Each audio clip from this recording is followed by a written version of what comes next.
দিনটা ছিল ফ্রাইডে, আর আজকের এই দিনটার জন্য আমি ভীষণ এক্সাইটেড ছিলাম সকাল থেকে। হ্যালো, আমি প্রত্যুষা। সকাল সকালে উঠেই আজকে ব্রেকফাস্ট সেরেই বেরিয়ে পড়লাম। যাচ্ছি আমার এক খুব কাছের এক দাদা দিদির বাড়িতে। তবে জানো তো, ওরা আমার হাজব্যান্ডের কলেজ ফ্রেন্ডস। হাজব্যান্ডের সূত্রেই আমার সাথে পরিচয়। তবে এখন ওরা আমার কাছে নিজের দিদি দাদার মতো। কলকাতায় আসলে ওদের সাথে দেখা না করে আমরা কোনোবারই ফিরি না। তাই তো আজকে সকাল সকাল চলে এসেছি ওদের বাড়িতে। আজকে সারাদিন থেকে কালকে রাতে একবারে বাড়ি যাব।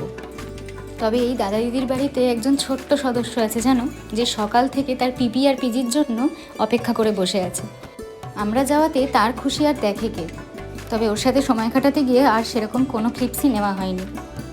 এরপর ডিরেক্ট আমরা লাঞ্চ করতে বসে গেছিলাম। লাঞ্চেও ছিল এলাহি আয়োজন।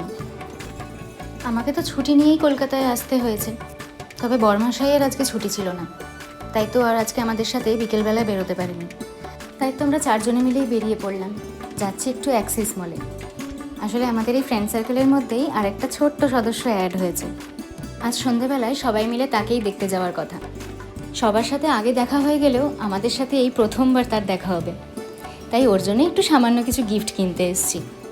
তবে এইসব দোকানে এলে না, বুঝতেই পারি না কী ছেড়ে কী নেব। প্রত্যেকটা জিনিসই এত কিউট হয় বাচ্চাদের, দেখে মনে হয় সব নিয়ে নিই। তবে অনেক ভেবেচিন্তে একটা ইউজফুল গিফটই নেওয়া হলো। আশা করি ওদের ভালো লাগবে।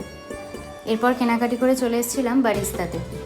আসলে আমিই আবদার করেছিলাম কোল্ড কফি খাওয়ার, আর আমার আবদার তো ওরা ফেলতে পারে না। তাই তো নিয়ে চলে এসছে আমাকে। চলো তাহলে আজ এই পর্যন্তই। আবার দেখা হবে একটা নতুন ভিডিও নিয়ে। টাটা।